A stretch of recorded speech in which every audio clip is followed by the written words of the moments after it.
মাশাআল্লাহ, আলহামদুলিল্লাহ।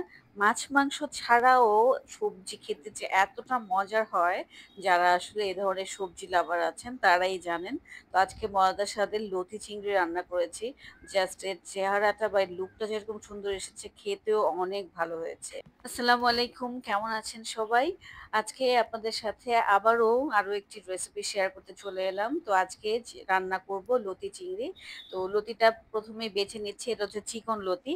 আর বাছতে আপনাদের সাথে একটা মজার ব্যাপার শেয়ার করছি। সেটা হচ্ছে এই লতিটা কিনেছি আমি প্রায় ৩ দিন হয়েছে নরমাল ফ্রিজে রেখে দিয়েছিলাম। এখন বেছে নেব, তখন বেছে নেব করে সময় পাচ্ছিলাম না। আসলে এই লতিটা খেতে এতটা মজা লাগে কিন্তু এই বেছে নেওয়াটা অনেক কষ্টকর। তো আজকালকে তো দেখি রাস্তাঘাটে অনেক মহিলারা সেল করে। যেখানে লতির কেজি ৳১০০ হয় সেখানে বাছা লতির দাম হয়ে যায় ৳১৭০ থেকে ৳৮০।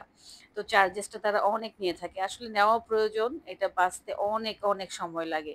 তো দেখতেই পাচ্ছেন আমি এক করে সবগুলো লতি বেছে নিচ্ছি। তো এইভাবে ছুরি দিয়ে আঁচড়ে নিলে এটা খুব ইজিলি বেছে নেয়া যায়। তো এক করে আমি সবগুলো লতি বেছে নিচ্ছি। আর লতি বাছার পর দেখতে অনেক সুন্দর লাগছিল। কিন্তু হাতের একেবারেই ১২টা বেজে গেছে দেখতেই পাচ্ছেন। তো এখন চলে যাচ্ছি আমি মূল রান্নায়। ১ম এই চুলায় একটি হাঁড়ি বসিয়ে দিয়েছি। হাঁড়িতে দিয়ে দিয়েছি পরিমাণ মতো সয়াবিন তেল। এখন দিয়ে দিচ্ছি ২ টি রসুন কুচি আর ২ টি পেঁয়াজ কুচি। তো এগুলো আগে থেকে কেটে নিয়েছিলাম। এখন পেঁয়াজ আর রসুনটা কিছুক্ষণের জন্য ভেজে নিচ্ছি। এখন দিয়ে দিচ্ছি চিংড়ি মাছ। তো চিংড়ি মাছটা দেখতেই পাচ্ছেন কিরকম সাইজ ছিল। একেবারে ছোটও না আবার বড়ও না। তো চিংড়িটা একটু লাল হয়ে আসার পর দিয়ে দিয়েছি বেশ কিছু কাঁচামরিচ। সেই সাথে দিয়ে দিচ্ছি গুঁড়ো মসলা। ১ম এ দিয়ে দিচ্ছি হলুদের গুঁড়ো সামান্য পরিমাণ, দিয়ে দিচ্ছি লাল মরিচের গুঁড়ো। সেই সাথে দিয়ে দিচ্ছি স্বাদ অনুযায়ী লবণ।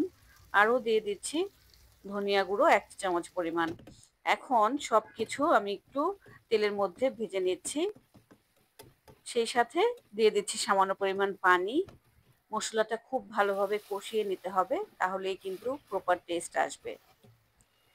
দেখতেই পাচ্ছেন তেল উপরে চলে এসেছে, মসলাটা কষানো হয়ে গেছে। এখন লতিটা দিয়ে দিচ্ছি। লতিটা আমি খুব ভালোভাবে ধুয়ে নিয়েছি। তো এই লতিটা কিন্তু খেতে অনেক মজা হয় আর ঝটপট রান্না হয়ে যায়, সিদ্ধ হতে বেশি সময় লাগে না। মসলার সাথে লতিগুলা খুব ভালোভাবে আমি মিলিয়ে নিচ্ছি। এখন এটা ঢাকনা দিয়ে ঢেকে ৫ মিনিটের জন্য কষিয়ে নিচ্ছি মিডিয়াম টু লো আঁচে। ফিরে এলাম কিছুক্ষণ পর, দেখতেই পাচ্ছেন পানিটা কিন্তু শুকিয়ে এসেছে। এখন সামান্য পরিমাণ পানি দিয়ে দিচ্ছি। আর আবারও ঢাকনা লাগিয়ে রান্না করে নিচ্ছি ৫ মিনিট। এতে করে তেল, মসলা সবকিছু লতির ভেতরে ঢুকবে। তো টোটাল ২০ মিনিটে কিন্তু রান্নাটা কমপ্লিট হয়ে যায়। দেখতেই পাচ্ছেন রান্নাটা আমার কমপ্লিট। এখন নামিয়ে নিচ্ছি। আপনারা চাইলে ধনিয়া পাতাটা এড করে দিতে পারেন।